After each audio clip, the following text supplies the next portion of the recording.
তুমি তো এতদিন এখানে কাজ করছো, কিন্তু কোনো দিন ওই 7 নম্বর ঘরটা খোলার বা দেখার কোনো রকম চেষ্টাই তুমি করনি। তোমার কাজের প্রতি নিষ্ঠা দেখে আমরা খুব খুশি হয়েছি। তাই যাওয়ার আগে এই ঘরটা আমরা তোমায় দেখাতে চাই। এসো, আমাদের সঙ্গে এসো। ঘরের দরজা খুলতে দেখা যায় সোনা রূপো মোহর চারিদিকে ছড়ানো।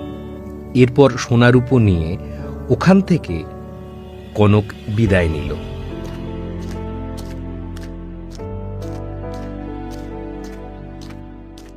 দিনের পর দিন আর রাতের পর রাত কেটে যায়। কনকের সঙ্গে দেখা হলো সেই বুড়ো গাছটার। ও মেয়ে, আমিও তোমায় কিছু উপহার দিতে চাই।